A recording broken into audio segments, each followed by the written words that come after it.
Movie की starting scene में हम एक साइंटिस्ट जो कि कहानी का मेन कैरेक्टर है उसे देखते हैं, जिसका नाम सेबास्टियन होता है। वो एक ऐसा साइंटिस्ट था जिसने इतने साल की मेहनत लगाकर एक ऐसी मेडिसिन इन्वेंट कर दी जिससे वो किसी भी लिविंग थिंग, जिनमें इंसान और जानवर इंक्लूड है, उन्हें गायब कर सकता था। लेकिन वो ऐसी मेडिसिन बनाने में कामयाब नहीं हुआ जिससे वो इनविजिबल थिंग्स यानी गायब हुई चीजों को वापस ला सके। और पिछले 1 साल से वो इस प्रोजेक्ट पर काफी वर्क कर रहा था जिससे वो मिसिंग हुई चीजों को वापस लाने में कामयाब हो जाए। वो इस पर काफी स्ट्रगल करता है और फाइनली उसकी मेहनत रंग ले आती है, यानी वो ऐसी मेडिसिन बनाने में कामयाब हो चुका था जो गायब हुई चीजों को वापस ला सके। असल में उसने गायब होने वाली मेडिसिन से बहुत सारे एनिमल्स को गायब किया हुआ था जिन्हें वो वापस लाना चाहता था। लेकिन अब जबकि वो इस मेडिसिन को बनाने में कामयाब हो गया था तो वो इस बात को अपने बाकी कोलीग साइंटिस्ट से शेयर करता है और उन्हें लैब में आने के लिए कहता है। लैब में एक गोरिल्ला था जिसे उन्होंने गायब किया हुआ था। वो लोग उसे काफी मेहनत लगाकर पहले तो बेहोश करते हैं और बाद में उसे बेड पर लेटाकर उसके हाथ पांव बांध दिए जाते हैं और वो उसमें वो मेडिसिन इंजेक्ट करते हैं जो कि सेबास्टियन ने बनाई थी गायब हुई चीजों को वापस लाने के लिए। और जब वो उसके अंदर वो मेडिसिन इंजेक्ट करते हैं तब उसे काफी डिफिकल्टी का सामना करना पड़ता है क्योंकि उसकी हार्ट बीट बढ़ जाती है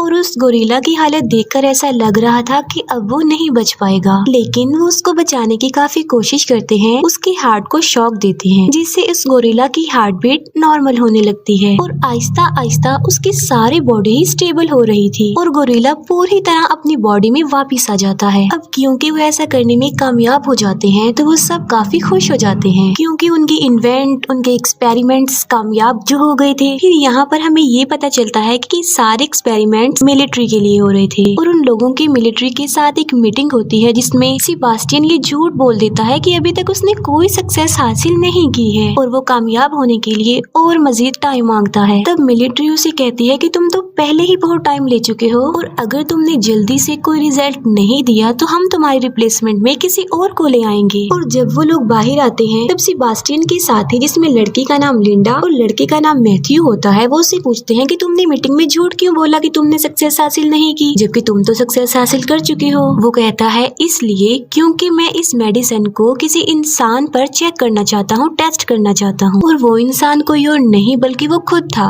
सेबास्टियन था, जिस पर वो अपने बाकी कोलीग से मीटिंग करता है। और वो यहाँ पर भी अपने कोलीग से झूठ बोल देता है कि आर्मी ने हमें इस मेडिसिन को इंसानों पर टेस्ट करने की परमिशन दे दी है जबकि ऐसा कुछ नहीं था और मैं इसे अपनी ही बॉडी पर टेस्ट करना चाहता हूँ। और लिंडा और मैथ्यू भी उसका इस बात पर साथ देते हैं, हालांकि ये झूठ होता है, ऐसा कुछ नहीं होता। सेबास्टियन अपनी बॉडी में गायब होने वाली मेडिसिन इंजेक्ट करवाता है जिसकी वजह से उसे काफी पेन होती है और आखिरकार वो गायब हो जाता है। लेकिन वो साथ साथ बेहोश भी हो जाता है और उसे वापस होश में आते आते तकरीबन 17 घंटे लग जाते हैं। और जब वो होश में आता है तब वो लाइट को बेयर नहीं कर पा रहा था और वो लाइट ऑफ करने के लिए कहता है। तब सारी लाइट्स ऑफ करवा दी जाती हैं। सेबास्टियन अब कम्प्लीटली गायब हो चुका था और उसकी बॉडी का टेस्ट किया जाता है, यानी उसकी बॉडी का चेकअप होता है जिसपे पता चलता है कि उसकी बॉडी बिल्कुल नॉर्मल है। आसपास जितनी भी गर्ल्स होती हैं वो खुद को सेफ महसूस नहीं कर रही थी बल्कि वो अनकंफर्टेबल फील कर रही थी क्योंकि उन्हें अपने आसपास सेबास्टियन की प्रेजेंस का एहसास हो रहा था। 3 दिन गुजर चुके थे और अब सेबास्टियन को विजिबल करने यानी वापस उसे उसकी बॉडी में लाने का टाइम हो चुका था और वो उसमें वो मेडिसिन इंजेक्ट करते हैं जिसे वापस लाया जा सकता हो। तब फिर से सेबास्टियन को पेन होती है और मुसीबत की बात ये होती है कि वो विजिबल भी नहीं हो पाता और उसकी हालत काफी नाजुक हो जाती है। वो अपनी